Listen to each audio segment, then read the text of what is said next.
శరీరం మనసును నడిపించే శక్తి కేంద్రాలు. ఉపనిషత్తుల సారాంశారం వెండితెరపై. ఒక్కో అక్షరానికి ఒక్కో పవర్. ఆసక్తి రేపుతున్న కొత్త కాన్సెప్ట్. ప్రభాస్ కొత్త సినిమా ది రాజాసాబ్ కేవలం ఎంటర్టైన్మెంట్ మాత్రమే కాదు, అందులో లోతైన ఆధ్యాత్మికత కోణం కూడా ఉందని సోషల్ మీడియాలో ఆసక్తికర చర్చ జరుగుతుంది. మన శరీరంలోనూ షట్చక్రాల ప్రస్తావన ఈ సినిమాలో ఉంది. ఆది శంకరాచార్యులు సౌందర్య లహరి ఉపనిషత్తుల్లో చెప్పినట్లుగా మనిషి తన పంచేంద్రియాలతో పాటు ఈ శక్తి కేంద్రాలపై పట్టు సాధిస్తే తనను తాను ఈ ప్రపంచాన్ని జయించగలడని ఈ కాన్సెప్ట్ చెప్తుంది. ప్రతి చక్రానికి ఒక ప్రత్యేకమైన బీజాక్షరం ఉంటుంది. వెన్నెముక అడుగున ఉండే మూలాధార చక్రం స్థిరత్వానికి ప్రతీక. దీని బీజాక్షరం లం. సృజనాత్మకతకు నిలయమైన స్వాదిష్టాన చక్రానికి వం. ఆత్మవిశ్వాసాన్ని పెంచే మణిపూరక చక్రానికి రమ్ అనే శబ్దాలు శక్తినిస్తాయి.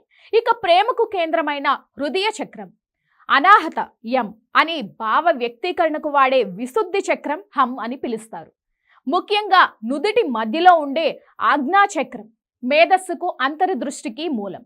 దీని శబ్దం ఓం. చివరగా తలపై ఉండే సహస్రార చక్రం విశ్వంతో మనకున్న అనుబంధాన్ని తెలుపుతుంది. ఈ బీజాక్షరాలను ఉచ్చరిస్తున్నప్పుడు శరీరంలో ఆయా భాగాల్లో ప్రకంపనలు కలుగుతాయని పెద్దల మాట. మరి ఈ పురాతన యోగ శాస్త్రాన్ని దర్శకుడు మారుతి తన హర్రర్ కామెడీలో ఎలా మిక్స్ చేశారో తెలియాలంటే సినిమా చూడని వాళ్ళు వెండితెరపై చూడాల్సిందే.